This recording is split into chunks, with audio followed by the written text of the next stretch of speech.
স্বাগত বন্ধুরা, আপনারা দেখছেন আপনাদের প্রিয় চ্যানেল নেচার গার্ডেন গুরু। আজ আমি আপনাদেরকে গোলাপ গাছ এই সময় কিভাবে আমি পরিচর্যা করছি এবং কিভাবে ডাল কাটাই ছাঁটাই করছি, কি খাবার দেব এবং কিভাবে এই গাছকে শীতকালের জন্য বেশি পরিমাণে ফুল পাবো কিভাবে, সেই বিষয় নিয়ে আজকে আলোচনা করব। আমার এই গাছগুলির বয়স বেশি দিন না, এই 6 থেকে 7 মাস, কিন্তু গাছের এখন যদি আমি এইভাবে ছোট লম্বা চওড়া ডালগুলিকে যদি না কাটি তাহলে কিন্তু গাছটা একটা নির্দিষ্ট শেপে আসবে না এবং ফুলগুলো যখন হবে, গাছটা যখন বড় হবে আরও, তখন কিন্তু দেখতে সুন্দর লাগবে না। তাই গাছগুলিকে সবসময় ছোট থেকে আপনারা এইভাবে কাটাই ছাঁটাই করুন এবং গাছটা একটা নির্দিষ্ট শেপে তৈরি করুন।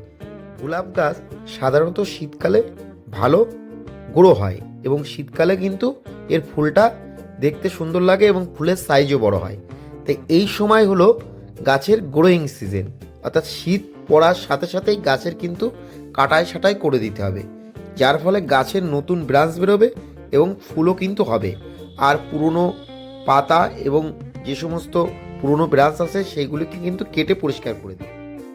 এইভাবে কাটাই ছাঁটাই করার সাথে সাথে আর একটা জিনিস মাথায় রাখতে হবে যে এই গাছের যে ডালের ময়শ্চারাইজ, অর্থাৎ গাছে সবসময় একটা ভিজে ভাব সেটা থাকতে হবে, তাহলে কিন্তু দ্রুত গাছ থেকে নতুন চোখ থেকে গাছের যে ব্রাঞ্চ সেটা তৈরি হবে।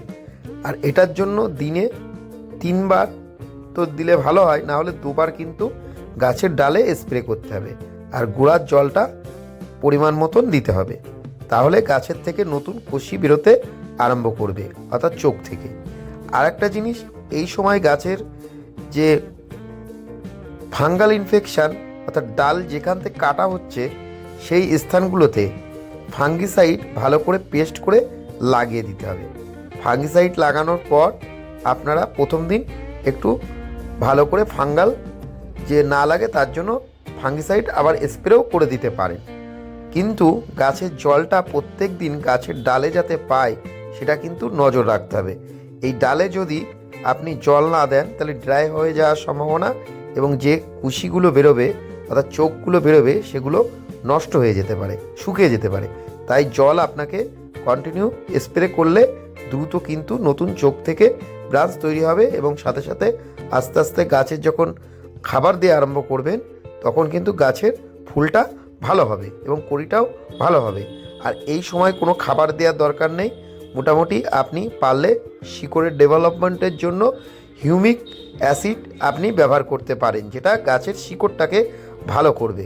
এবং তার সাথে সাথে আপনি একটু পাতলা করে খোল পচা জল, একদম পাতলা লিকার চায়ের মতন ওটা দিতে পারেন। এইভাবে আপনারা করুন প্রথম অবস্থায়, তাহলে দেখবেন আপনার গাছ থেকে কিন্তু নতুন কুশি বেরোবে এবং গাছটা সম্পূর্ণ পাতায় ভরে যাবে।